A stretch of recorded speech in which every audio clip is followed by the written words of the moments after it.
Hello and welcome to this webinar. I'm Chris Badgett and I'm joined by Michael from Rapyd Cloud. And today we're going to go over how to supercharge your LMS and membership site with Rapyd Cloud and look at all the cool innovations that Michael and the team have been up to over at Rapyd Cloud.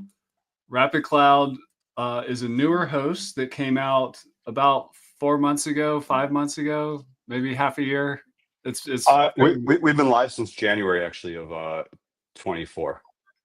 Okay. So a bit Awesome. over a year. Yeah. Awesome. And this is going to be an interactive session. So if you have comments or questions, drop them in the chat, and we're going to kind of go over what makes Rapyd Cloud special in the space. Learning management system websites using Lifter or any other learning management system have a heavy need on the server, on the hosting, because you got a lot of concurrent users. You have lots of traffic, lots of dynamic things happening on the website with people logged in, having different experiences on the same pages. Michael is also the original founder of BuddyBoss. So if you've used BuddyBoss, building a social network is also very heavy on the LMS hosting or on the WordPress hosting. And some of you use BuddyBoss and Lifter LMS together. And some of you use BuddyBoss and Lifter LMS and WooCommerce together. So when you put these workhorses on hosting, you're asking a lot of your hosting account. Michael's been around the challenges of more platform-based heavy sites for a long time, and he's built a solution with Rapyd Cloud to make all that easier and solve some of the issues that are prevalent within the hosting industry when you spin up one of these more dynamic, higher needs websites. But I'll pass it over to you, Michael. Tell us about Rapyd Cloud and take us to school on what it's all about and why you started it. Sure. So yeah, thank you for the nice introduction there. And Chris and I have known each other for a long time because we worked with Lifter LMS back in the BuddyBoss days. BuddyBoss was acquired last year, but I ran BuddyBoss since 2010, and we partnered with Lifter. And so we've had customers in the BuddyBoss days. That's where Rapyd Cloud was really birthed from. We're solving a problem, which is that our customers could not find adequate hosting because the product had and has a lot of stuff happening in real time with logged in users, which is not really what traditional WordPress hosting is built for. And Lifter LMS has the same problem.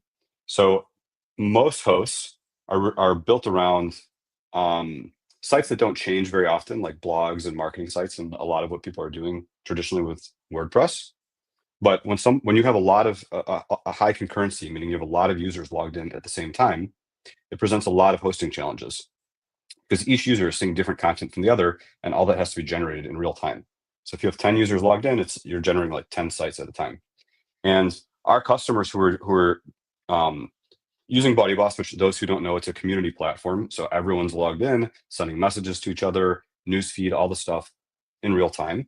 The sites would crash and stall, and constantly the number one complaint we had is people couldn't find hosting that would remain fast as you have more and more users logged in. And more than half the customers were doing e-learning.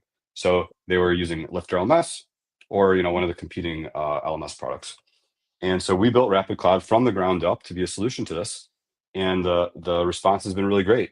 Customers who have these types of sites, it's not just a typical WordPress site that is a publishing site where people are reading content.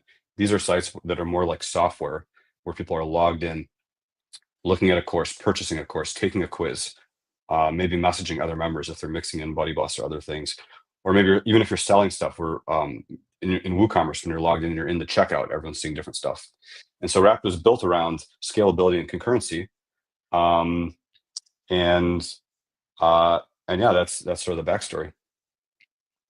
That's awesome. And I do think I was one of your early BuddyBoss customers. I remember when you launched it. I remember it used to be like light blue, and I don't know. I just So remember getting fascinated with the concept of building a social network.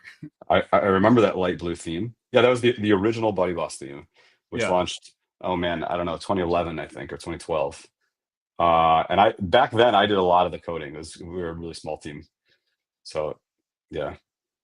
Well, part of the challenge with Buddy Boss or Lifter LMS is, you have all these people on the site, and as soon as a platform gets successful, they might have some hosting challenges. They're going to think it's the plugin, like Buddy Boss or Lifter or WooCommerce, but it's actually the hosting. So tell us about that pain point that people would Yeah. hit as soon as they Mhm. start getting successful. And I know why you built the company Rapid Cloud, because I feel that pain too, where I see a site take off or have an successful launch or marketing campaign, or it's being used inside of a classroom or a whole school, and all these students come at the same time, and then the site crumbles. And But that's stalls.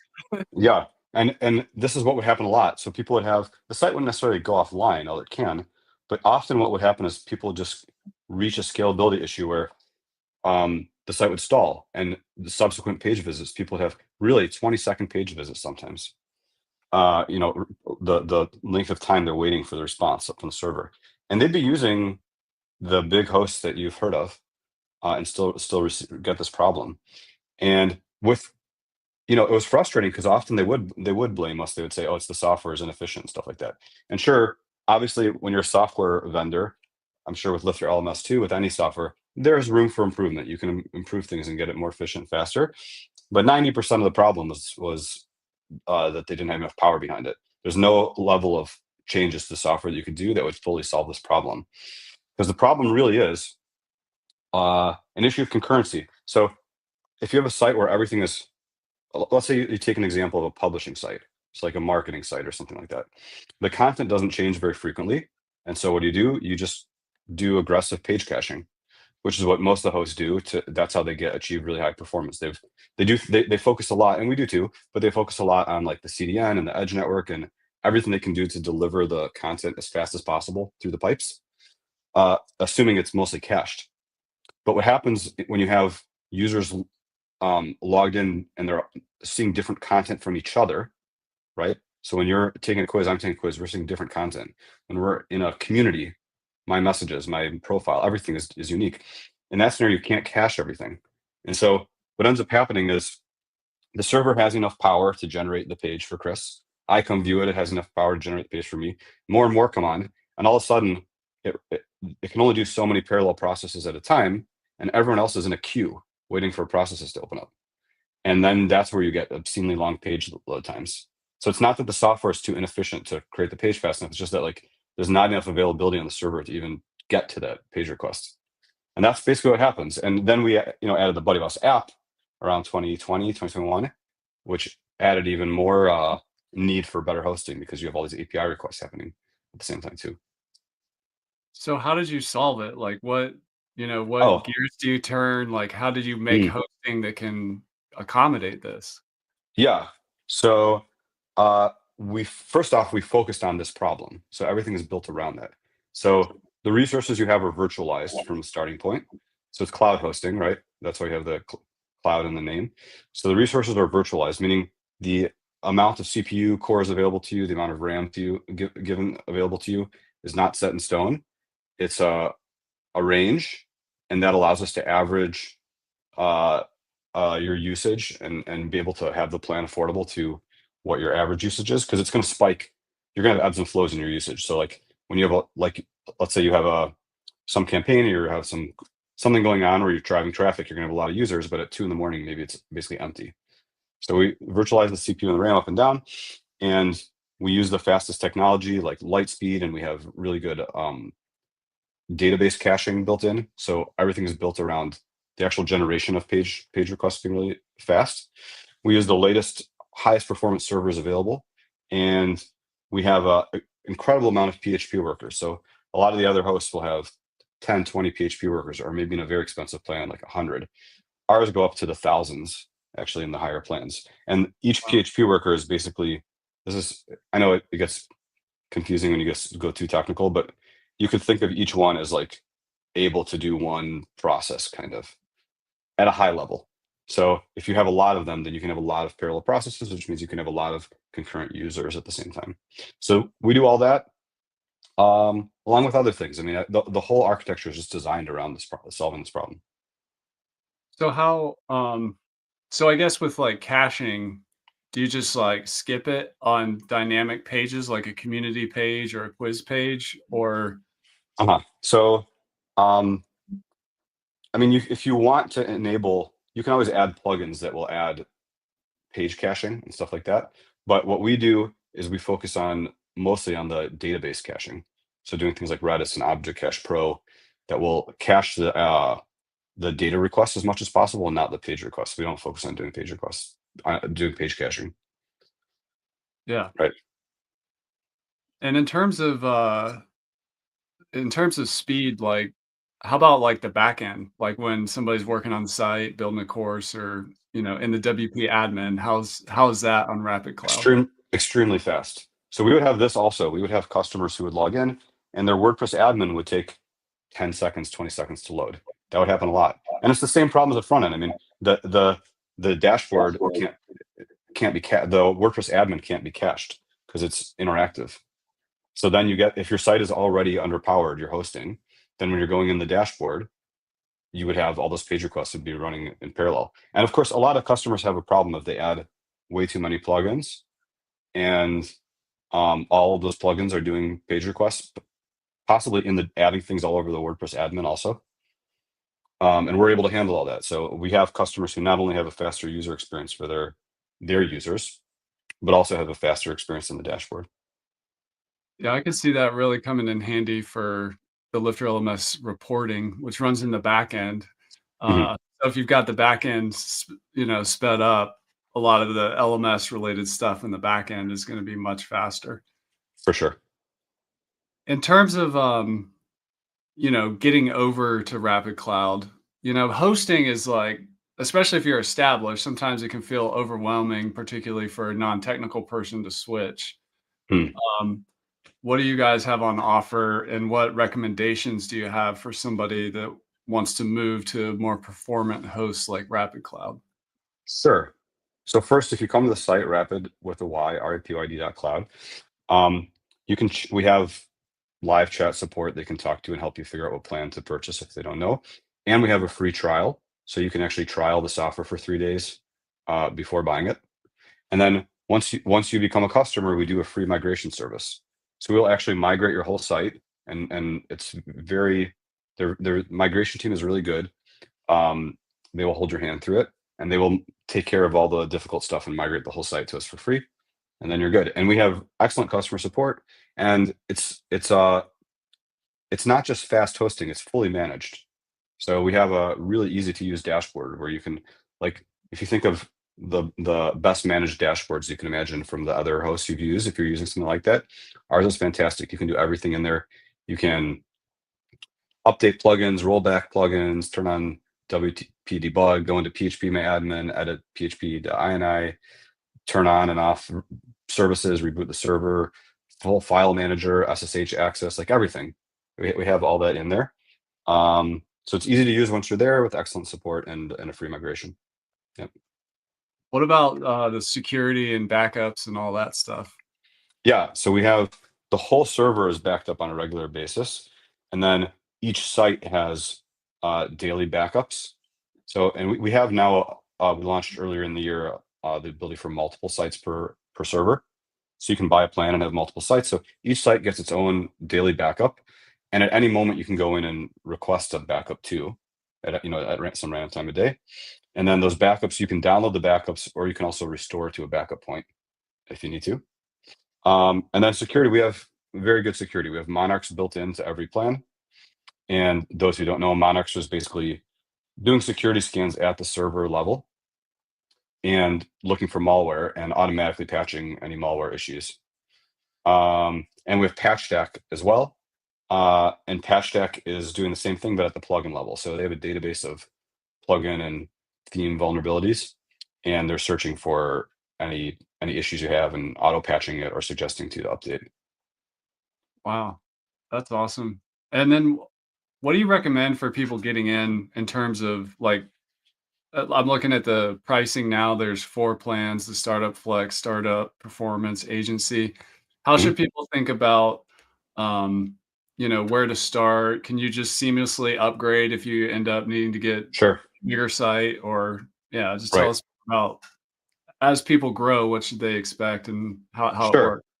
Sure. So in terms of which plan to start with, um, if you talk to our migration team, if go use the live chat, they can help assess that because it really depends on the usage of your site. We have to look at it and see, unless on your own, you could also look at the specs that come with it comparable to what you're currently using.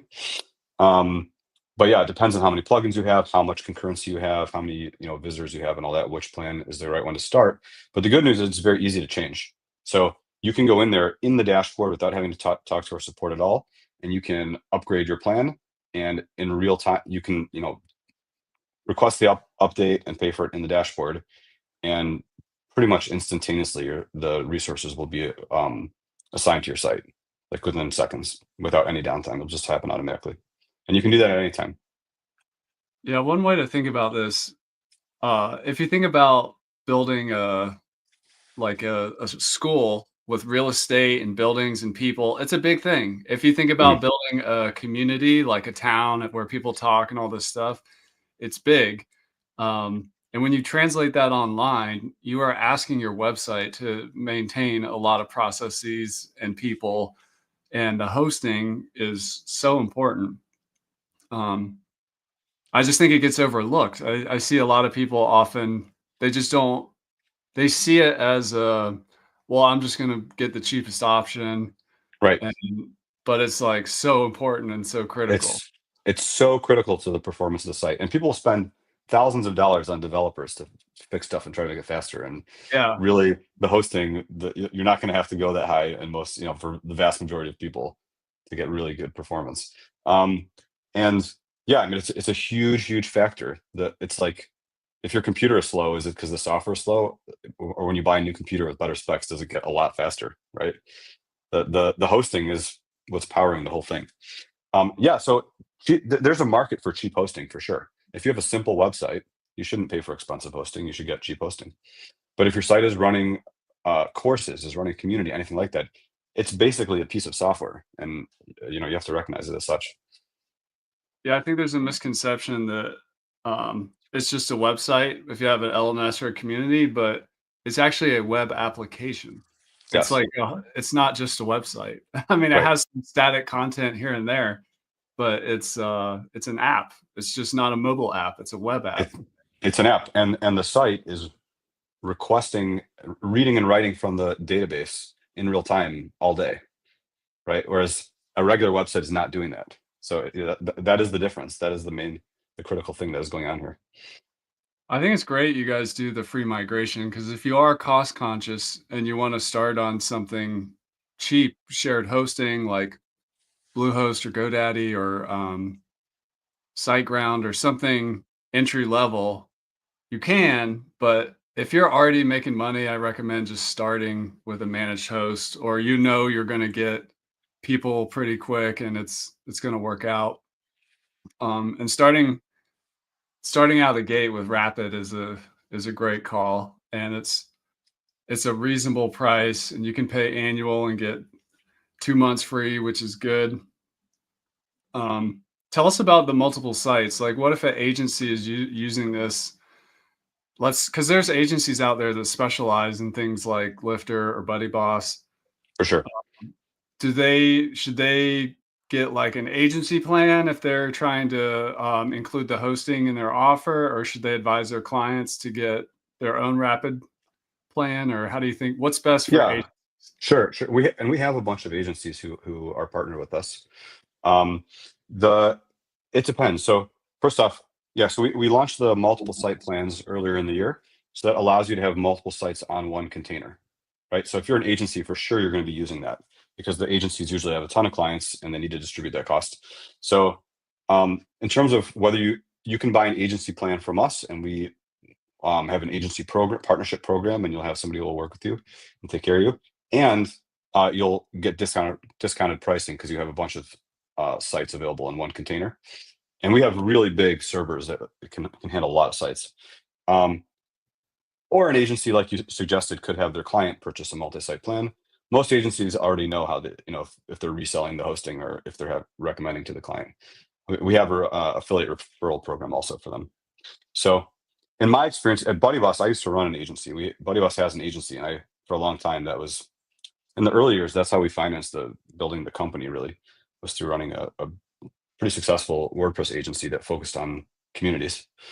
And typically what we would do is we would resell hosting during development while we're building the sites for the customer. And then after the site is done and it's live, we could still keep doing that, but a lot of customers wanted to take over the site at that point and have it under their control. And you can do that. So you could have a customer in your agency account, and when it's time for them to take over, we can reassign, you can get that customer to buy a plan and we can move the site over to their account. Wow, that's cool. And we have the same story at Lifter. We had an agency that financed the development of the product, but I Mhm. never thought of that idea of like having it be our hosting during development, and Hmm. then as part of the offboarding, giving them the option to take it over or whatever. That's smart. I like Yeah, that. that's what we used to do. So, each agency has their own ways of doing stuff. So we're trying to be flexible to it. Yeah. Um, and you mentioned container, just for people that aren't super down with the hosting lingo. Yeah, I think there's a lot of confusion between, like, a lot of people don't know what like shared hosting means versus a container versus a VPS versus a sure, dedicated server. Can you like take us to school a little bit on these sure, configurations?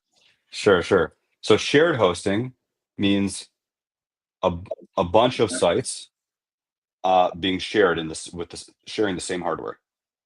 Okay. So if you're on shared, which is how cheap hosting works. If you pay $5 a month for hosting, you are for sure on shared hosting, because it's not economically profitable to sell a dedicated server to somebody for $5 a month. You lose money.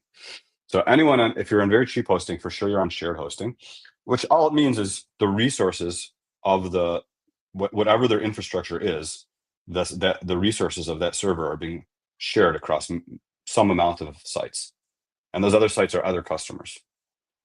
Which means if some other site is using up a lot of resources, that's from the pool of resources available to all the sites. So your site is going to suffer.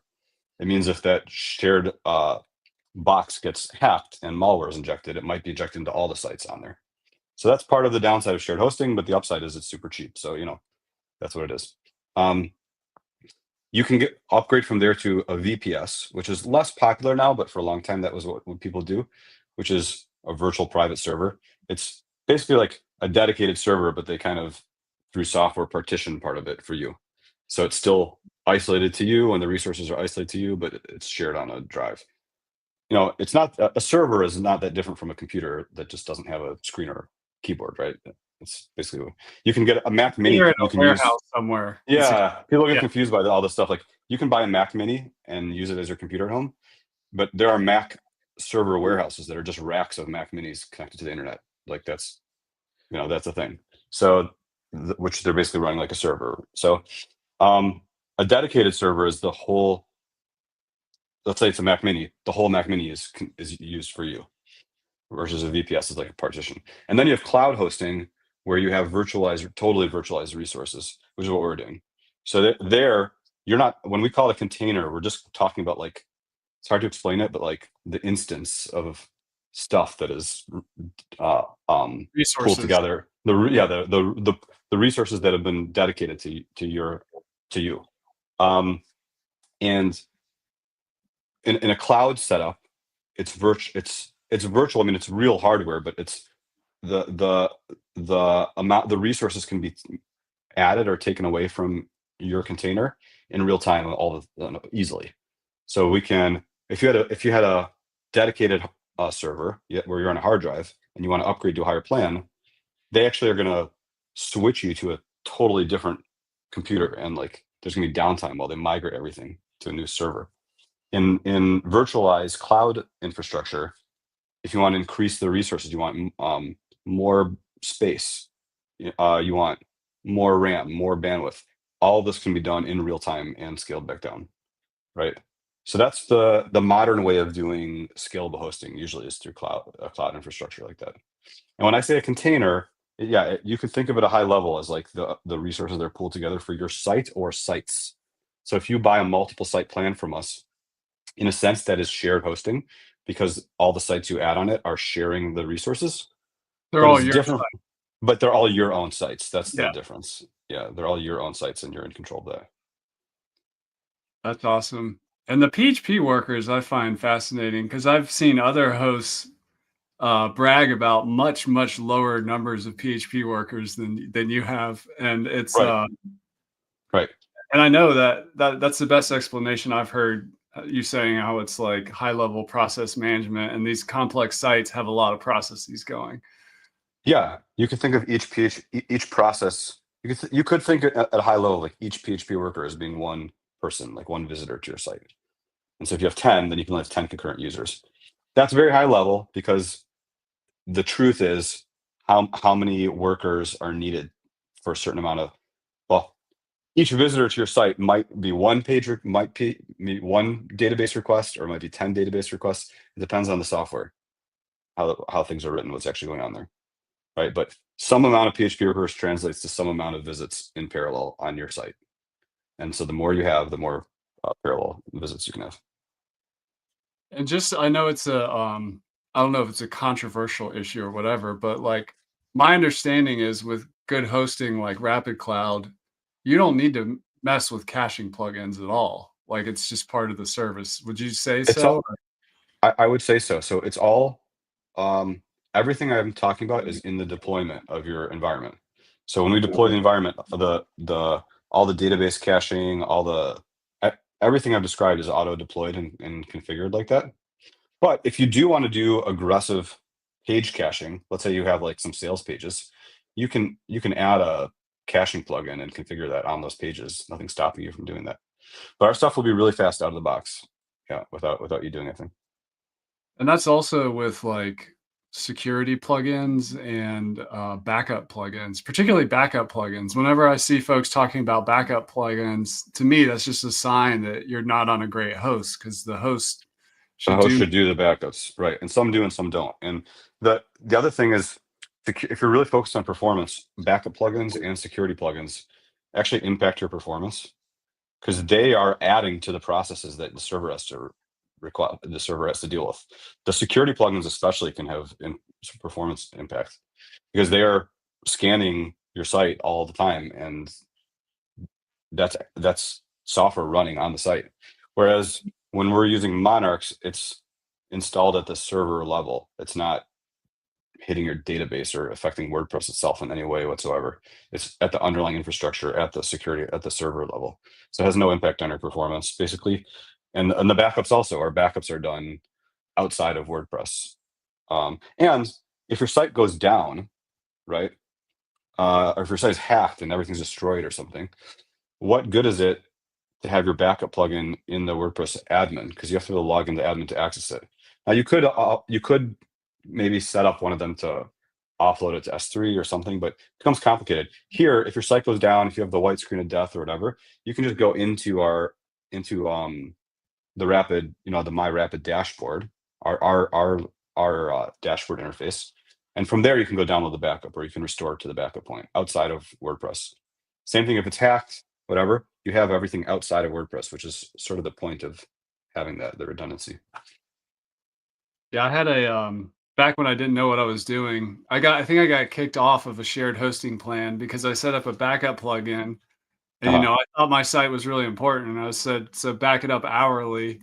And it asked me if I wanted to do the database and the files, and be like, "Well, of course, back up the database and the files hourly." And then, like after like 8 months, it was like this giant, copy of copy of copies of copies. That's the other thing is the backup plugins, they have to do it this way. They store each backup as they store everything.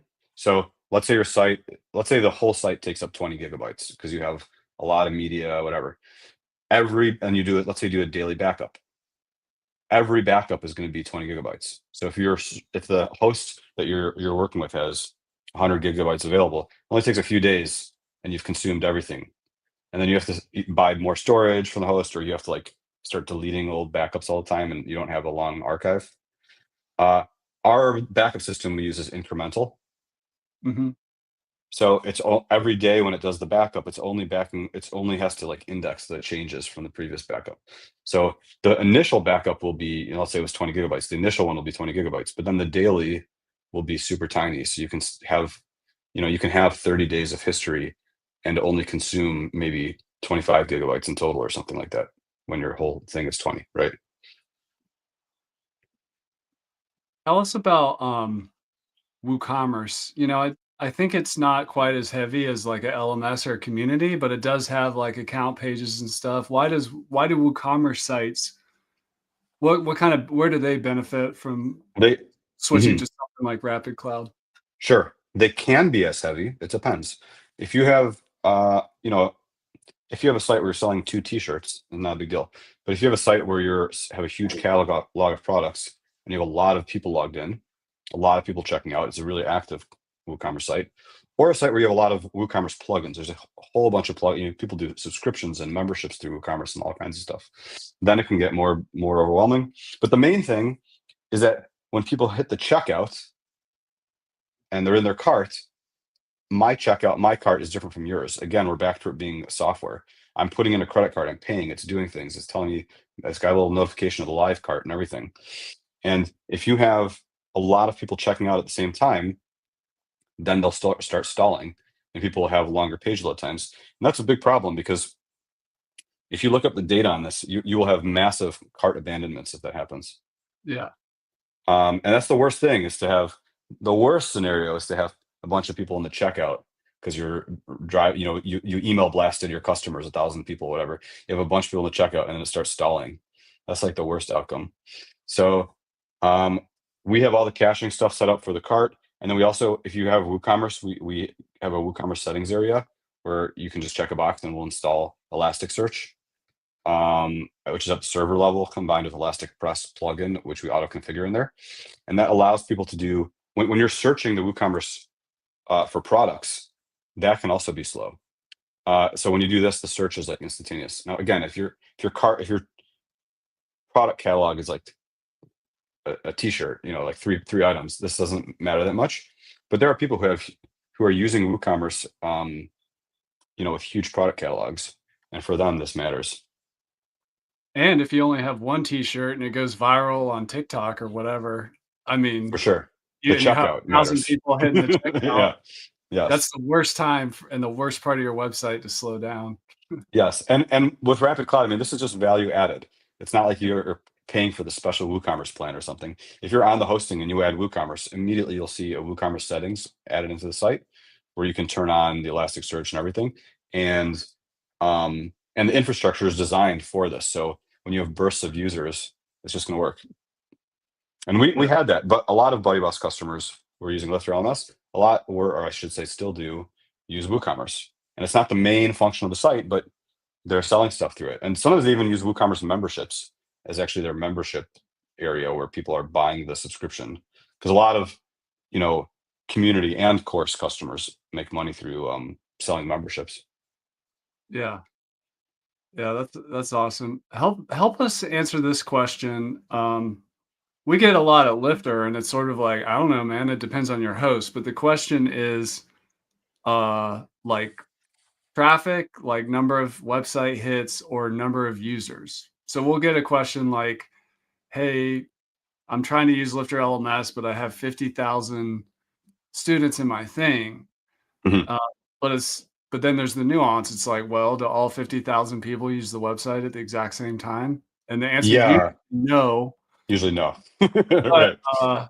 so how can people think about this in terms of like traffic and user counts?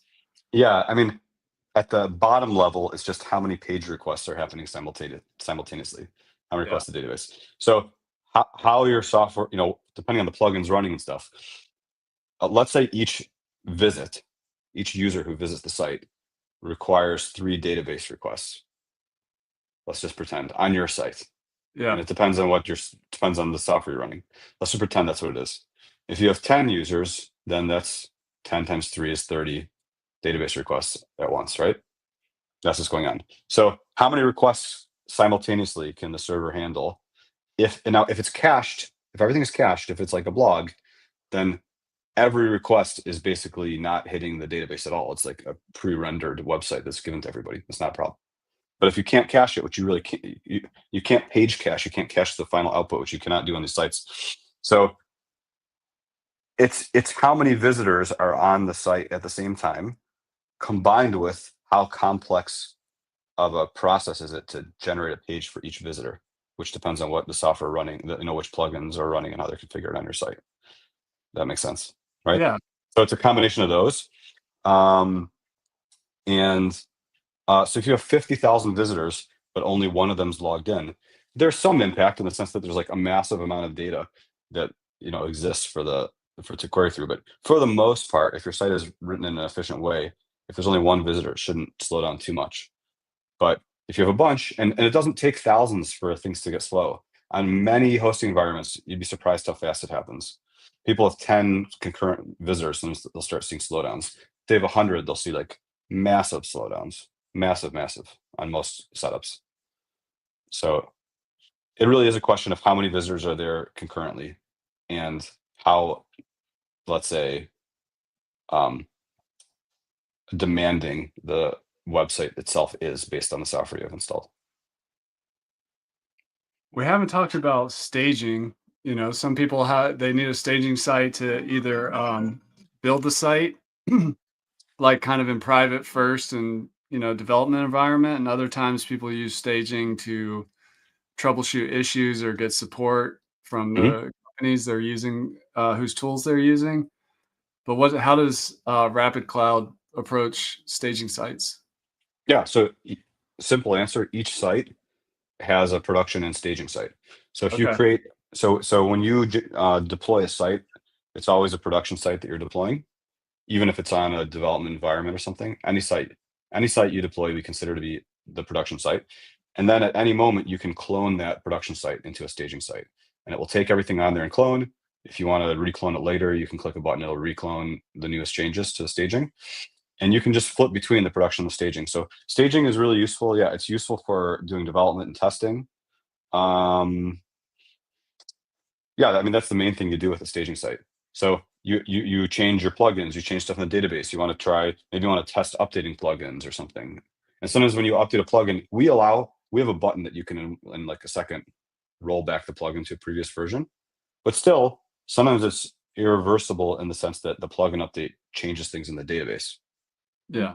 And you don't want to have to restore the entire website to a backup point after you update a plugin. You can, but that's annoying to have to do that. So typically what people do is they'll like clone, maybe they'll make a fresh clone of the production to the staging. And then if there's something they're worried about, they can go in there and update a plugin and make sure it's all working. If something breaks, they can fix something. And then they go replicate it then on the production after. So, when you're in development, maybe it's not as important, but once you have a live site, you have customers, you have people paying, you don't want things breaking. This is really highlighting one of the things that makes Rapid awesome is that you've already thought of all this, right? Like there's staging site plugins, backup plugins, security plugins, caching plugin. All this is just built into your hosting environment. You just need to sign Yeah. up, right? Yeah. I mean, look, we were running Buddy Boss with tens of thousands of customers for many, many years. And I know I know the customers really well. Like I said, I used to manage the agency. I would personally be working with clients and helping them with custom development and stuff. So we understand what the customers deal with, and we know what the kinds of things people expect out of a dashboard and the kind of things they wish hosting dashboard would have. So it's easy for us to architect something that's got all the tools because we know what people who are doing this need. We've got a question from Kurt, and this is a good one. If someone has dreams of combining CRM, let's say they're Okay. using Fluent CRM on their site, Yeah. uh, e-commerce site, like maybe what some people would call a marketing site that has like a sales engine, and then an LMS, and then a community. I've seen people split all those into different URLs and get fancy with, or Yeah. like subdomains and stuff, and Mhm. get fancy with like simultaneous login on all these sites and stuff. But I mean, the simplest thing would be just put it all on one site. Is that possible with Rapid Cloud, or what would you advise in terms of the partitioning of, Sure. subdomains and whatnot? Sure. So, I mean, how you build the actual site, Rapid is a WordPress host. So whether you Okay. have it all in one WordPress site or you have 5 WordPress sites, it doesn't matter to us. You could have a multi-site container. When I say multi-site, I don't mean WordPress multi-site, right? WPML, I mean multiple sites. You could have a multiple sites container plan with us and have all 5 sites sharing the resources. You can do that. You could have everything in one WordPress site. And either way, this sounds like a complicated site. Yeah. So we have the resources to power it. The question of what you should do, there's a lot to think about. We used to have that in BuddyBoss. People would come up with this problem all the time. Typically, what they would say is, I have a membership site, but I also have a sales site or a marketing site where they're promoting their product and they're making videos and stuff. And then they also have a community. And, you know, a community experience is very different from a sales site. And so a lot of times what it would come down to is the layout, because we'd be like, the BuddyBoss theme is really designed. It can support Gutenberg and blocks and everything. You can use it any way you want, like any theme, but it's really designed around the experience of a community. Everything is styled really nicely for the courses or not, sorry, for the course, for the messenger inbox and the profiles and everything else. And Lifter LMS, there are themes that are really designed around the courses, making the courses and the quizzes all look beautiful. But when you're trying to do a marketing site, that's different. A marketing, you want all kinds of content that has nothing to do with that. And there's a style that's Yeah. subjective. You might have a look that you're going for, that you're trying to get. And the easiest thing might be to just find some theme that has the blocks and has the layout that really matches the style you're looking for in your marketing site. So a lot of times the best solution was to have 2 separate WordPress sites, because the marketing site they could have a theme that was designed around that. And the plugins they install on it will be plugins that are all designed around marketing and things like that. And the plugins they install on the other site would be all around the community. And sometimes, I mean, you might, for I can tell you, for even Rapid Cloud, we have our marketing site is a WordPress site, and the plugins that are on there are designed around things you do for marketing. And the people who have logins in there are the people who are in the marketing team. And then our dashboard is not WordPress; it's like a React built dashboard. But the point is that the interface is totally different, and the people who are managing it are different people. So for a lot of people, it makes sense to have at least a marketing site and like a functional site for those Yeah. reasons. But it depends on your needs. It depends on your needs. Each case is different. Some people would go the multi-site route where they'd have like run WordPress multi-site plugin. I'm not a huge fan of it. I find it like really difficult to manage. I'm not a big multi-site advocate, but some people like that because they can manage all the users and the plugins in the same dashboard. That's the best explanation I've ever heard to that question. Good, Uh, cool. and there is a new I've heard the question so many times yeah. from people, so you know. There is a new tool, I don't know if you've seen it yet. It's a plugin called Theme Switcher Pro by Web Dev Studios. I heard And about this recently. It's a recent thing, right? it's like a month old. And Yeah, I I saw think it on LinkedIn or something. I saw something about this. Yeah. the cool thing there is, like, if you're only having a marketing site because you want to use this theme over there and you want a different theme for your LMS or whatever, now you can actually have one site and just tell which parts of the site you want to use the different themes. So You there's like can. another option, just throwing it I've out seen there. yeah, I've seen that one. I've seen that before. I guess it depends on how complex your needs are. Like if you Yeah. and how big your company is too. So if you're gonna have different people managing, typically the people who are managing the functional part and the people who are managing the marketing site might be different people. Yeah. And also there's like, it depends how bloated your site is. Yeah. If you're gonna have a bunch of marketing plugins and a bunch of course plugins and all of this blended in one, you can get this nightmare scenario where it's like everyone's afraid to update a plugin because they're like, oh, I don't know if I'm gonna break the front of the stuff that the marketing guy is using. I don't know what this is. Yeah. And you can get that scenario. So there's something to be said for having a couple sites that are purpose built and simpler, in my opinion. But again, it depends on the needs. If you're a one-man shop and your sales pages are just like one squeeze page, probably it's easier just to do that in your core site. Yeah. And Kurt had a question about multiple sites impacting price.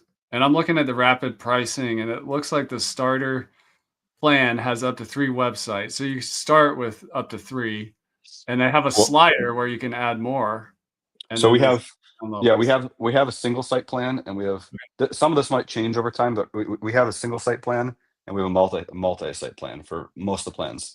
You can pick either by, so it's cheaper just to hold one site, or if you pay a little more, you can get multiple sites. And as you go up in the specs, you get more sites included. And once you're within the dashboard, you can pay and add additional sites too. So if your plan only includes 3 and you have a fourth, you could pay to add one more slot that allow another site in the plan. And our recommendation is, if you have a bunch of sites, you can put them all in the same plan. If you have one monster site that is like, you know, if this is you. If you have one site that is just like resource hungry, like insane, maybe put that on its own single site plan, Yeah. just so it can have all the resources to it, and then get like a smaller multi-site plan to put your other, if you have like 5 other dev sites or whatever, put them all in the other plan. That's something that you can I recommend, because that if you have like a site that's just crazy hungry, then it's gonna it's gonna use up resources for the other sites. So sometimes it's best just to dedicate it all. Yeah.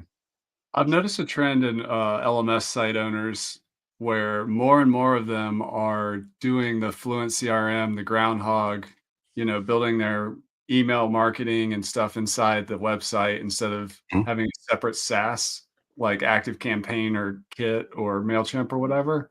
Mm. Um, do you have any just words of wisdom on? I know this is sort of outside the scope of community and LMS and e-commerce, but I see the CRM character showing up to the party more and more.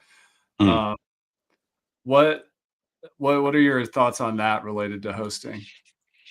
And I Well, know for us particularly, because we have email features in Lifter where you can right. configure all these emails and automations, but Yeah. we never introduce broadcast emails, because if you have an email list of like 30,000 people or more, like you're asking a lot of your server, right? So, but Sure. I'm not an expert in email and hosting, so I just wanted to Um, talk to a hosting we guy. I have some Sure, insight. sure. Well, we have the customers typically set up SMTP to go on the server, so the Yeah. emails are being handled still, are being routed through there. So it's not directly impacting the servers to send all the emails like that. But yeah, I mean, if you're running everything like everything, if you're running everything through WordPress, it has some impact on performance, and so that's going to have to consider it on the server side. But it can often be cheaper to do it this way. It's, Active Campaign, that stuff gets expensive. Yeah. So that's often the reason people are doing it, right? Yeah. Well, Michael, this has been an awesome discussion. Thanks for um, geeking out about hosting, and I think I'm most impressed because you built Rapid Cloud with your team to not just create a hosting company, but to solve this problem of these community and course and membership and e-com sites that in some ways get a little abused by the traditional hosting industry, because the host is trying to make as much money as possible and trying to limit the resources. I know they're not bad or anything like that, but I know you felt this pain, and that's why you built the solution for these Yeah. dynamic sites. Yeah, a lot of the other hosts are not built for this, and so they have to keep pushing you on really high plans to be able to get performance, and it becomes at some point cost prohibitive for people. So yeah. And the thing I've noticed, I mean, it's been around for a little while, that some of the other hosts started doing like managed WooCommerce hosting. Yeah, E-commerce is a really big sliver of WordPress users and website owners. for The sure. LMS and community are more niche. It's more small, so we've kind Hmm. of been overlooked in a way. Right. But not now. Rapid's Right. onto the scene, which is awesome. Exactly. Cool. Well, any final words for those out here watching live or on the replay? How can they get started with Rapid Cloud? What do they need to Sure. do if they want to test it out? And if Yep. they want to get the free migration, what needs to happen? Yeah. You can come to, again, rapyd.cloud, and from there, when you any of the plans, if you click to buy the plan, when you go to the second step of the checkout, it'll ask if you want to buy now or if you want to do a trial. So you can always do a trial, and it'll be a 3-day trial. At the end of the trial, if you don't cancel, it'll continue, or you can upgrade during the trial or cancel, and obviously hope you stay. And then once the trial is over, or if you during the trial, if you buy, then the migration service becomes available to you, and you can basically request a migration through the dashboard, and our team will take care of everything for you. That's awesome. Well, that's Michael from Rapyd Cloud. Go check it out. We have it at the top of our recommended resources in the hosting category on Lifter LMS. Michael and I have known each other for like a decade through the internet and have met in person a couple times. But Recently, was that the first time we met? we met before, but at some WordCamps. But I saw you in Arizona just Yeah, a couple months ago. that was the most recent. But I'm a huge Buddy Boss fan, and just super impressed. I'm so glad somebody stepped up to solve this hosting issue for sites, because it's, especially once they get successful, they Mhm. need something like Rapyd Cloud that has their needs like at the core of the business, which is perfect. Well, thanks for Sure. coming on. I really appreciate it. Go check out Rapyd Cloud. That's rapyd.cloud. And thanks for coming, Michael. Thank you. Thanks, Chris. And thanks to everyone who